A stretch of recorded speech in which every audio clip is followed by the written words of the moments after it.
Okay, so this integral for today is an improper integral. We know it's improper because we have an infinity as our upper limit.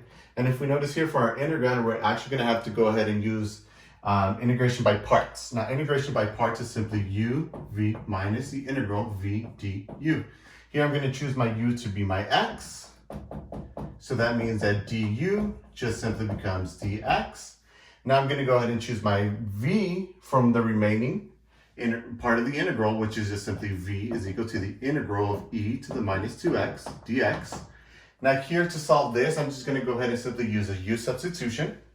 I'm going to let u equal negative 2x. That means du is equal to negative 2 dx. I'm going to go ahead and simply divide by negative 2.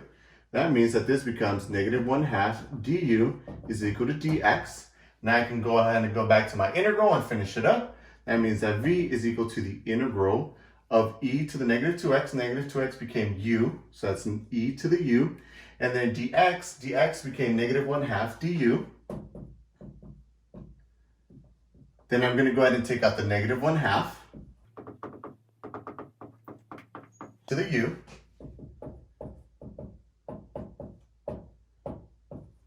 But here our u is simply our negative 2x.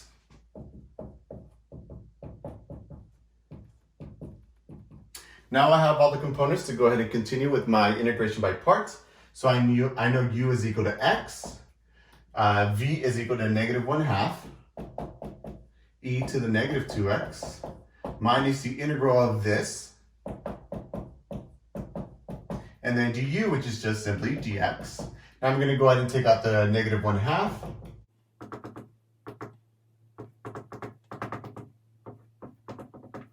Now here, once again, we have to integrate, but we know this integration becomes this from this because these two are exactly the same. So I'm just going to go ahead and substitute this right in here.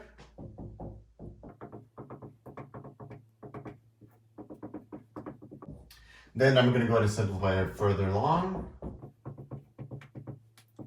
So this right here just becomes negative 1/4 e to the minus 2x.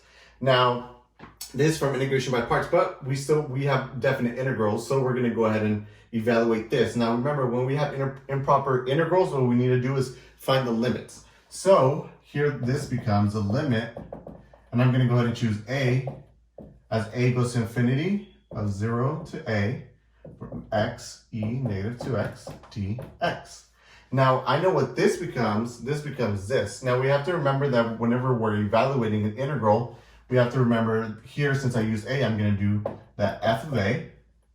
I'm going to do f of a minus f of 0, since this is our upper limit minus our lower limit.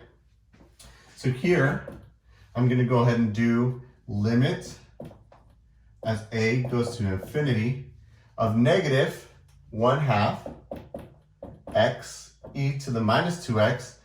E to the minus 2x simply means that I'm going to go ahead and take this and put it back down here on my denominator. So I'm actually going to go ahead and rewrite this. So I have it down there. I'm actually going to go ahead and use a blue marker so we're able to identify a little easier. Then I'm going to minus the limit as a goes to infinity of the second portion, which is negative 1/4. Once again, I'm going to go ahead and bring it down to e.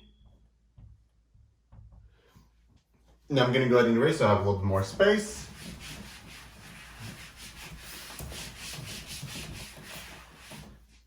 So this portion here is just our f of a. Now, if we notice here for the second portion, we know that as a goes to infinity, here we're going to substitute wherever we see an x, we're going to substitute a. So we know that if a goes to infinity, here, if we change it to an a, we know if a goes to infinity, the denominator is going to become really, really big, and this is going to end up going to 0. Here, we notice if we do the same thing, we substitute a wherever we see our x. We know that it's going to be infinity over infinity. So here we're going to have to use something called L'Hopital's rule.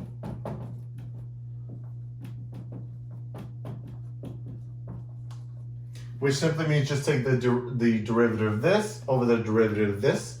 And I'm going to go ahead and do that. Now I'm going to leave it back as x. So x over 2e to the 2x. Since I have x over 2e to the 2x. This becomes, if I take the derivative of this, it simply becomes 1.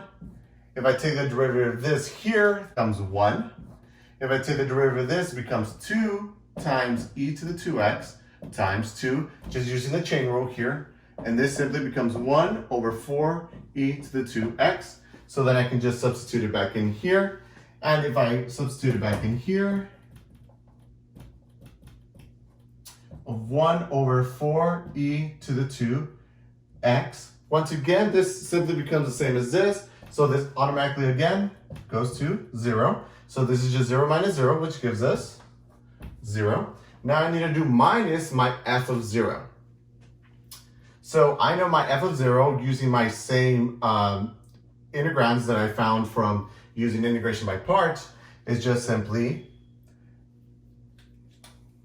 x over 2e to the 2x minus 1 over 4. Don't forget the minus there because I remember there was a minus. 1 over 4 e to the 2x. Now here I'm doing an f of 0. So here wherever I see an x, I'm just going to simply go ahead and plug in a 0. So this becomes 0 over 2e2 times 0 minus 1 over 4 e2 times 0. I know this becomes e to the 0, which is simply 1, so it's 0 over 2. That becomes 0. Then we're left with minus 4.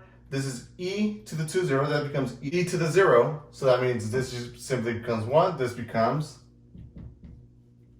negative 1 over 4. But I know that from over here, it's minus f of 0. So here, minus and minus just becomes positive. So our answer is 1 over 4.